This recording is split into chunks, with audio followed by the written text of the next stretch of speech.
Rabale police Thane हद्दीतील गोळीबार प्रकरण या प्रकरणी गुन्हे शाखेनं मोठी कारवाई केली आहे। 5 आरोपींना अटक करण्यात आली आहे। सीसीटीव्ही फुटेजच्या आधारे आरोपींचा शोध घेतला गेला आणि आता पोलिसांकडून या सर्व आरोपींना अटक करण्यात आली आहे।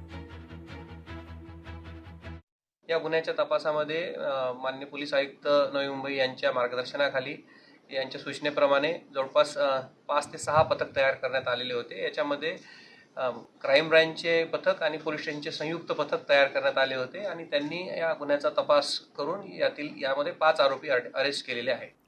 तरुणींना प्रेमाच्या जाळ्यात फसवून लैंगिक अत्याचार करण्यात आलाय। अमरावतीच्या परतवाडा शहरातील ही धक्कादायक घटना आहे। अयाज मोहम्मद तन्वीर या तरुणानं फसवणूक केली आहे। इच्छा नसतानाही लैंगिक अत्याचार केल्याचे आरोप आहेत। 180 तरुणींचे शोषण करून 350 व्हिडिओ व्हायरल करण्यात आल्याचा आरोप खासदार अनिल बोंडे यांनी लगावलाय।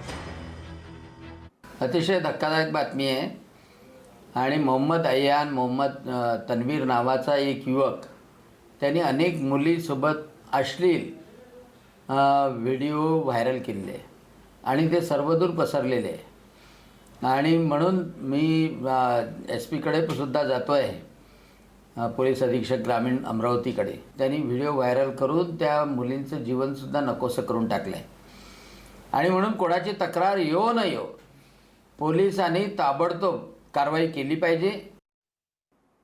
तिकडे नागपुरात विनयभंग करणाऱ्या आरोपीला बेड्या ठोकण्यात आल्यात। रामप्रताप नगर पोलिसांच्या हा आरोपी अटकेत आहे, तर आरोपी खामदेव पटलेला अटक करण्यात आली आहे।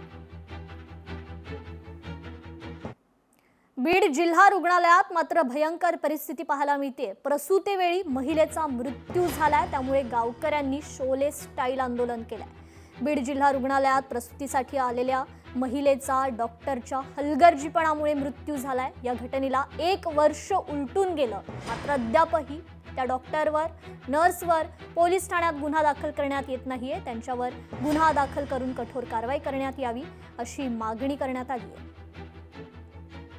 त्या प्रकरणाची मी पूर्ण चौकशी केल्यानंतर आमचे जे उपसंचालक सर वरचे वरिष्ठ कार्यालय आहे त्यांच्यामार्फत एक चौकशी समिती नेमून त्या चौकशी समितीच्या अनुषंगाने एक अहवाल तयार झाला होता, परंतु त्या अहवालामध्ये स्पष्टपणे अभिप्राय नमूद नसल्यामुळं तसेच नेग्लिजन्स कमिटीच्या अनुषंगाने आज आम्ही त्यांना असं आश्वस्त करतो आहे की ह्याच्यामध्ये जे कोणाचं काही नेग्लिजन्स असेल ते नेग्लिजन्स कमिटीच्या मार्फत शोधून काढून ताबडतोब जे कोणी नेग्लिजन्स असेल तर गुन्हा त्यांच्यावर दाखल करण्यासाठी नक्कीच प्रशासन प्रयत्न करेल।